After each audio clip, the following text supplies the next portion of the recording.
बिस्मिल्लाहिर्रहमानिर्रहीम। अस्सलाम वालेकुम नाज़रीन, मैं अहमद फ़वाद हूँ। आप यूट्यूब चैनल देख रहे हैं। नाज़रीन, आज तारीख़ है 31 दिसंबर, साल का आखिरी दिन और दिन है मंगल का। 3 इंपॉर्टेंट डेवलपमेंट्स आपके साथ में तफ़सीलात शेयर करूँगा। पहला तो ये जी कि वो लोग या वो शरीफ ख़ानदान जो इमरान खान साहब की इज़्ज़त तार तार करने की कोशिशें करता रहा, इमरान खान साहब को करैक्टरलेस साबित करने की कोशिशें करता रहा, इनके अपने कारनामे जो हैं वो लीक हो रहे हैं। मरियम नवाज़ की अयाशी ने कैसे शरीफ ख़ानदान की अखलाकियात का जनाजा निकाल के रख दिया है, कुछ तफसीलात आपके साथ में शेयर करूँगा। 2 वीडियो जो है वो लीक हुई हैं और इन दोनों वीडियोस ने कैसे शरीफ ख़ानदान को ये 2 वीडियोस जो हैं वो कैसे शरीफ ख़ानदान के लिए शर्मिंदगी का बायस बन रही हैं, कुछ तफसीलात आपके साथ इस हवाले से शेयर करनी है। दूसरे नंबर पर जी इमरान खान साहब से मुसलसल डील लेने की जो कोशिशें हैं वो की जा रही हैं और 2 गाड़ियाँ अडयाला जेल पहुँची हैं फुल प्रोटोकॉल के साथ। और क्या इमरान खान साहब से डील की कोशिश की गई, क्या ऑफ़र्स की जा रही हैं, इमरान खान साहब का जवाब क्या है, इस पर भी कुछ तफसीलात आपके साथ शेयर करूँगा।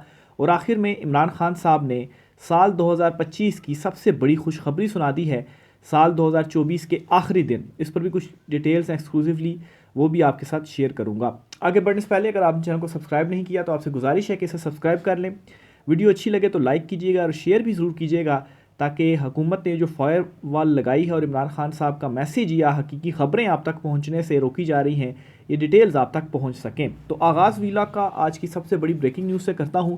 अभी तकरीबन आधा घंटा भी नहीं गुजरा इस खबर को, ये खबर सामने आई है और इस खबर के मुताबिक जी इदारों को धमकियाँ देने के इल्ज़ाम में साबिक़ वज़ीर आला गिलगित बल्तिस्तान खालिद खुर्शीद को 34 साल की सज़ा सुना दी गई है। अदालत ने IG पुलिस को मुजरिम को गिरफ़्तार करके जेल भिजवाने का हुक्म दिया है और मुजरिम का शनाख्ती कार्ड भी ब्लॉक करने के अहकामात जारी कर दिए हैं। अब जी 34 साल की सज़ा, 34 साल की सज़ा जो है वो आलमोस्ट बंदे की सारी लाइफ ही हो जाती है। जो इस वक्त लॉ है पाकिस्तान में, ग़ालिबन उम्र कैद जो किसी शख्स को सुनाई जाती है, उम्र कैद का मतलब यानी कि सारी ज़िंदगी की कैद, वो 25 साल की सुनाई जाती है।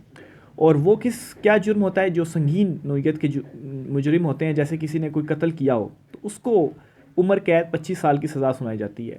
अब खालिद खुर्शीद जो हैं ये इमरान खान साहब के साथ डट कर खड़े हुए हैं और मुख्तलिफ़ तकारीर भी करते हैं, इस्टेब्लिशमेंट से मुतलिक भी ये ज़रा सख्त तनकीद जो है वो करते हैं और बात भी करते हैं इमरान खान साहब के साथ। ये जो खड़े हुए थे और जब इमरान खान साहब को गिरफ़्तार किया गया और अडयाला जेल रखा गया तो तब भी खालिद खुर्शीद जो है वो मुलाकात के लिए आते थे, प्रोटोकॉल के साथ आते थे और फिर उसके बाद ये नाअहल भी हुए इमरान खान साहब का, इन्होंने जो साथ दिया और फिर मुख्तलिफ़ केसेस भी इनके ऊपर बने। और अब जी ये बड़ी डेवलपमेंट सामने आई है कि 34 साल की सज़ा इनको सुनाई गई है।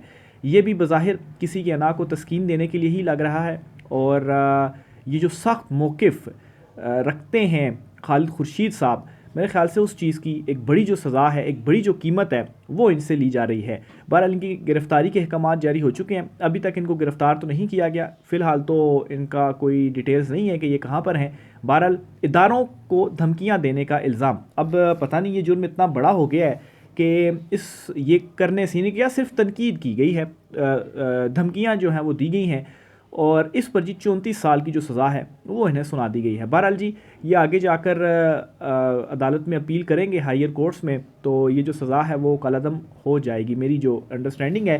बहरहाल जी ये पहली डेवलपमेंट, पहली बड़ी ब्रेकिंग न्यूज़ थी। दूसरे नंबर पर जी इमरान खान साहब ने अडयाला जेल से एक पैगाम भेजा है माफ़ कीजिएगा, और ये पैगाम इमरान खान साहब ने तब उसके भेजा है कि जब 2 फॉर्चुनेट गाड़ियाँ जो हैं वो अडयाला जेल में पूरे प्रोटोकॉल से जाती हैं और प्रोटोकॉल से अडयाला जेल से वापस आती हैं और वहाँ पर जी ज़रा ये बताते हैं कि इमरान खान साहब को फिर से जो नई डील्स है उसकी पेशकश की जा रही है। एक तो इमरान खान साहब ने साफ साफ इनकार कर दिया है किसी किस्म की भी इनको डील देने से। दूसरी तरफ इमरान खान साहब ने क्या मैसेज भेजा है, ये इमरान खान साहब की 2 ट्वीट्स हैं उसकी शक्ल में इमरान खान साहब ने मैसेज दिया है। इमरान खान साहब से रिलेटेड ये ट्वीट मैं पढ़ दूँ, फिर उसके बाद मरियम नवाज़ की जो वीडियो लीक्स हुई हैं और कैसे वो वीडियोज़ जो हैं और वो जो अयाशी मरियम नवाज़ की जानिब से की जा रही है शरीफ ख़ानदान के लिए शर्मिंदगी का बायस बन रही हैं। अब ये अलहदा बात है कि वो इस पर शर्मिंदा हो रहे हैं या नहीं हो रहे, उस पर मैं जो है वो आऊँगा। तो इमरान खान साहब ने अपनी ट्वीट में कहा है कि मुझे अल्लाह पर पूरा यकीन है कि 2025 इस कौम के लिए हकीकी आज़ादी का साल होगा। रिजीम चेंज के बाद मुल्क की माशत तबाह होकर रह गई है, कारोबार बंद हो रहे हैं और नया सरमाया आने के बजाय सनतकार अपनी इन्वेस्टमेंट निकाल रहे हैं। माशी तरक्की के लिए सरमायाकारी की ज़रूरत होती है। माशत की इस बदहाली की 4 बुनियादी वजूहात हैं। तो एक तो इमरान खान साहब ने माशत की बदहाली की 4 वजूहात बताई हैं और दूसरा बड़ी खुशखबरी दी है जी कि 2025 जो है वो इस कौम के लिए हकीकी आज़ादी का साल होगा। अच्छा, अजानों का टाइम हो रहा है, तो अजानें ख़त्म हो तो फिर उसके बाद जो है वो मैं व्लॉग दोबारा से शुरू करता हूँ। सबसे पहला इमरान खान साहब ने कहा जी कि मुल्क में कानून की हुक्मरानी यानी कि रूल ऑफ लॉ का जो ख़ात्मा है, इसकी वजह से माशत इस वक्त बदहाल है। मिलिट्री कोर्ट से सिविलियन सियासी कैदियों को सजाएं दिलवाकर सुप्रीम कोर्ट के आइनी बेंच ने अपना मुंह काला किया है। मिलिट्री कोर्ट और आइनी बेंच बनाकर मुल्क से रूल ऑफ लॉ का खात्मा कर दिया गया। इससे हमारा GSP प्लस स्टेटस भी ख़तरे में पड़ गया है। मिलिट्री कोर्ट की सज़ाओं के बाद पाकिस्तान में कानून की हुक्मरानी का मुकम्मल तौर पर ख़ात्मा हो चुका है और अब बैरूनी सरमायाकारी एक ख्वाब है, क्योंकि जिस मुल्क में कानून की हुक्मरानी का जनाजा उठाया जा चुका हो वहाँ कोई सरमायाकारी करने को तैयार नहीं होता। आप दबाव के ज़रिए वक्ती तौर पर दिखावे का इस्तेकाम तो ला सकते हैं, मगर जब तक मुल्क में सरमायाकारी नहीं आती और अवाम का हुकूमत पर एतमाद बहाल नहीं होता, बेरोज़गारी और माशी बदहाली को रोका नहीं जा सकता। मुल्क की माशी तरक्की का एक ही बुनियादी सतून है जो अंदरूनी या बैरूनी सरमायाकारी है। अब इमरान खान साहब ने ये 4 नुकात क्यों रखे हैं? क्योंकि इमरान खान साहब को अब इस तरह से चीज़ें या डील ली जा रही है कि देखें ना जी, पाकिस्तान की माशी सूरत हाल बड़ी ख़राब है और मामलात तबाही की तरफ जा रहे हैं। तो इमरान खान साहब ने उसका जो जवाब है वो दिया है कि ये 4 चीज़ें हैं जी, ये आप करेंगे तो तब माशत जो है वो दुरुस्त होगी। दूसरे नंबर पर जी इंटरनेट की बंदिश। एक तरफ तो आप डीले ले रहे हैं और दूसरी तरफ इंटरनेट के ऊपर बंदिश लगा रहे हैं ताकि जो सोशल मीडिया आवाज़ उठाता है इमरान खान साहब के हक़ में वो आवाज़ बंद की जा सके, और दूसरी तरफ ये आवाज़ आप बंद कर रहे हैं, इंटरनेट पर बंदिश लगा रहे हैं और अपनी IT इंडस्ट्री को आप तबाह कर रहे हैं। तीसरे नंबर पर इमरान खान साहब ने कहा जी सियासी अदम इस्तेकाम। एजेंसियों की सियासी मामलात में मुदाखलत से मुल्क में शदीद सियासी अदम इस्तेकाम है। सियासी इस्तेकाम के बगैर माशी इस्तेकाम का ख्वाब कभी शर्मिंदा ताबीर नहीं हो सकता। फ्रॉड इलेक्शन और झूठ फरेब पर खड़े जाली निज़ाम के होते हुए सियासी और माशी इस्तेकाम नहीं आ सकता। चौथा, इमरान खान साहब ने दहशतगर्दी कहा। KP और बलूचिस्तान में एक मरतबा फिर दहशतगर्दी में बेपनाह इजाफे की वजह से माशत की बहाली मुमकिन नहीं। मैं 20 साल से कह रहा हूँ कि मिलिट्री ऑपरेशन मसाइल का हल नहीं। आपको दहशतगर्दी के मसले को हल करने के लिए देर पास सियासी हल निकालना होगा, वरना दहशतगर्दों के नासूर का जड़ से खात्मा नामुमकिन है। फिर इमरान खान साहब ने DGISPR ने जो अपनी प्रेस कॉन्फ्रेंस में कहा जी कि ये जो दहशत गर्दी है और जो मुज़ाकरात के हवाले से कहा TTP से, इस पर इमरान खान साहब ने रद्द-ए-अमल दिया और कहा है कि मुझे अफसोस है कि DGISPR ने अपनी प्रेस कॉन्फ्रेंस में धड़ल्ले से झूठ बोला है। कलादम TTP के लोगों की दोबारा आबादकारी की तजवीज़ खुद जनरल बाजवा ने तहरीक इंसाफ दौर में काबीना के सामने पेश की थी, जिस पर मुराद सईद, नूरुल हक कादरी और कबायली इलाकों से और मालाकंड से ताल्लुक़ रखने वाले अरकान असम्बली ने इसकी शदीद मुखालफत की थी। हमने उस वक्त भी कहा था कि मकामी आबादी को एतमाद में लिए बगैर उठाया जाने वाला कोई भी कदम देरपा हल की तरफ नहीं ले जाएगा। काबीना के बाद इस वक्त की अपोजिशन को भी फ़ौज और सिक्योरिटी एजेंसियों की तरफ से ब्रीफिंग दी गई थी। हमारी हुकूमत के ख़ात्मे के बाद PDM हुकूमत को ब्रीफ किया गया था। अक्टूबर 2021 में जनरल फैज़ का तबादला हो गया और इसके बाद कभी ये मामला हमारे सामने नहीं उठाया गया, ना इस पर हमारे दौर में अमल हुआ। तो ये किस दौर में अमल हुआ? ये हुआ जो PDM का टाइम था और उस वक्त जनरल रिटायर्ड फैज़ अमीर DGISI नहीं थे, जनरल नदीम अंजुम थे और आर्मी चीफ जो है वो जनरल बाजवा थे। फिर इमरान खान साहब ने मज़ीद कहा जी कि ISPR को जवाब तो मिलिट्री कोर्ट्स पर भी देना चाहिए। कौन सा कानून आपको जज, ज्यूरी और खुद ही जलाद बनने की इजाज़त देता है? मिलिट्री कोर्ट्स के ट्रायल शफाफियत पर मबनी नहीं होते। हमारे 2 मुतालबात बिल्कुल जायज़ और फौरी अमल दरामद के लिए हैं। 26वीं आईनी तरमीम को हमने इसलिए फौरी मुतालबात का हिस्सा नहीं बनाया क्योंकि वो तवील काम है। हुकूमत अगर मुज़ाकरात के हवाले से संजीदा इक़दामात नहीं लेती तो हमारे तरसीलात ज़र के बाइकाट की मुहिम ज़ोर से जारी रहेगी। नवाज शरीफ अब सियासत का 12वां खिलाड़ी है। इसके अलावा इमरान खान साहब ने 9 मई से मुतल्लिक भी जो है वो अपना पैगाम पहुँचाया और कहा है कि 9 मई एक प्री प्लान ऑपरेशन था जिसकी वजह से तमाम मकामात की CCTV फुटेज जानबूझकर गायब की गई है।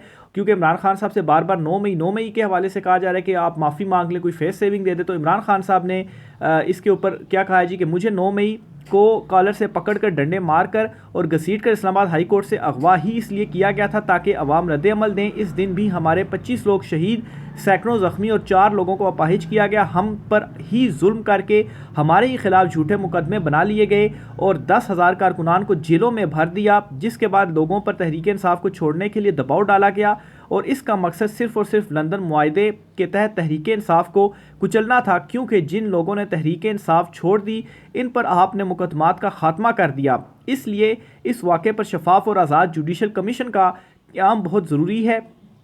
9 मई के बाद 8 फरवरी भी हुआ, जिसमें कौम ने आपका बयानिया मुस्तरद किया। 26 नवंबर को इस्लामाबाद में मासूम शहरियों का कत्ले आम किया गया और कई लोग अभी तक लापता हैं। ये लोग कबायली इलाकों से नहीं, इस्लामाबाद से गायब किए गए हैं। हमें खदशा है कि इन्हें लाल मस्जिद ऑपरेशन की तरह गायब किया गया है, इसलिए आज़ाद जुडिशल कमीशन बहुत ज़रूरी है। अब ये जो जुडिशल कमीशन वाला इमरान खान साहब का मुतालबा ना, आपको याद होगा कि इमरान खान साहब ने जब 2013 का धरना दिया था तो उस वक्त भी इमरान खान साहब का क्या मुतालबा था कि 4 जो हलके हैं वो खोले जाएं। इमरान खान साहब का मुतालबा था और फिर वो हलके खुले और वहीं से जो बाजी थी वो पलटना शुरू हुई। तो अब ये जुडिशल कमीशन इमरान खान साहब कह रहे हैं ना, आज़ाद जुडिशल कमीशन बनेगा तो फिर सब की जो पकड़ है वो होगी। तो ये जी इमरान खान साहब का मैसेज था जो आपके साथ मैंने शेयर करना था। दूसरे नंबर पर जी आपको बताता चलूँ कि मरीम नवाज़ साहिबा जो हैं, इनकी 2 वीडियोस जो हैं वो इस वक्त सामने आ रही हैं। पहले ही आप वीडियोस देखें। असल में जी इनके घर में नई शादी हुई और नवाज़ शरीफ, शहबाज शरीफ के जो पोते हैं उनकी जो शादी है वो हुई है और एक तरफ मरीम नवाज़ क्या कर रही हैं, ऐलानात कर रही हैं और इमरान खान साहब के ही मंसूबों की के ऊपर अपनी तख्ती लगाते हुए गाय और भैंस वगैरह जो है वो कहती हैं जी कि हम जो दही ख़वातीन हैं उनको मुफ्त देंगे ताकि उससे जो रोज़गार है वो उनको हासिल हो सके। और यही बात जब इमरान खान साहब ने किए थे मुर्गी और अंडे देने के हवाले से, तो उस वक्त इमरान खान साहब का जो मजाक है वो बनाया गया और यही वही लोग थे कि जब इमरान खान साहब को अखलाकियात के ऊपर जो दर्स है वो देते नहीं थकते थे और इमरान खान साहब के अगेंस्ट जो प्रोपेगेंडे हैं वो होते थे कि देखें जी इमरान खान तो प्ले बॉय है और इसने जो है ये सीता वाइट केस और ये इद्दत केस, और अब इन लोगों की अपनी जो अखलाकियात है ये ज़रा देखिए कि एक तरफ इमरान खान साहब के मंसूबों के ऊपर ये तख्ती लगा रहे हैं और दूसरी तरफ 1-2 रातों के अंदर सिर्फ और सिर्फ 22 लाख रुपया जो है ये अपनी अयाशी में खर्च कर देते हैं। अब ये नई शादी हुई है इनके घर में और इस नई शादी के ऊपर मरीम नवाज़ की जानिब से क्या किया गया है ये एक वीडियो ज़रा देखिएगा। ये मरीम नवाज़ ने जो है वो शादी के ऊपर जोड़ा पहना हुआ है। ये 16 सेकंड की वीडियो है। इसी तरह से एक और वीडियो आपको दिखाता हूँ जी। ये एक और वीडियो है, ये भी ज़रा देखिएगा। मरीम नवाज़ भी हैं, उनकी साहबजादी भी हैं, नवाज़ शरीफ, शहबाज शरीफ जो हैं वो भी दोनों बैठे हुए हैं। अब जो ज़राए से चीज़ें सामने आ रही हैं तो ये जो सूट वगैरह मरीम नवाज़ ने पहने हुए हैं ये जी कुल इनकी जो मालियत है वो 22 लाख रुपए की है। तो एक तरफ आप इमरान खान का पहले मजाक उड़ाते थे, फिर इमरान खान के मंसूबों के ऊपर ही आप अपनी तख्ती लगा रहे हैं और ये उन लोगों का भी मजाक है कि जिनको आप गाय और भैंसे दे रहे हैं और कह रहे हैं जी कि अपना रोज़गार कमाएं, और दूसरी तरफ आप की जो शाह खर्चियाँ हैं और अयाशियाँ हैं उसमें आप 22 लाख के जोड़े जो हैं वो सिर्फ 2 इवेंट्स के लिए आप चूज़ करते हैं और वो पहनते हैं। तो ये जी इनकी असल हकीकत है, ये इनका असल चेहरा है। ये वो लोग हैं जो इमरान खान साहब की इद्दत के केस को किस तरीके से उछालते थे, बाद में उससे क्या निकला, कुछ भी नहीं निकला।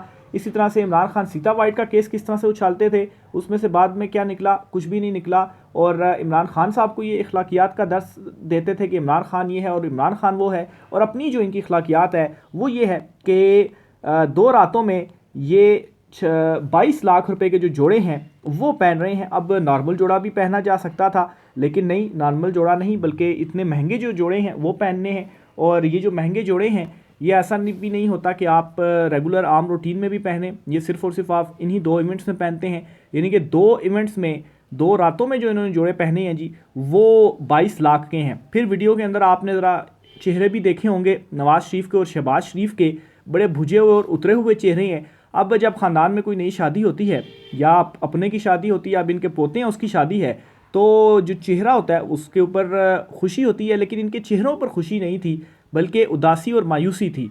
क्यों उदासी और मायूसी थी? क्योंकि इमरान खान ने इनको जो एक्सपोज कर दिया है ना सिर्फ पाकिस्तान बल्कि पूरी दुनिया में, तो पाकिस्तान में तो इनके लिए कोई रिस्पेक्ट नहीं है दिलों में अवाम के, और ना ही ओवरसीज़ पाकिस्तानी तो खड़े हो जाते क्योंकि वहाँ पर तो रूल ऑफ लॉ है ना, वहाँ पर एहतजाज भी किया जा सकता है, एहतजाज करने पर जेलों में नहीं डाल दिया जाता, तो वहाँ पर भी इनके लिए जलालत है। तो बहरहाल जी ये कुछ आम तरीन तफसीलात थी। राय का इज़हार कीजिएगा। आज की व्लॉग से इतना ही, इजाज़त दीजिए, अल्लाह हाफ़िज़।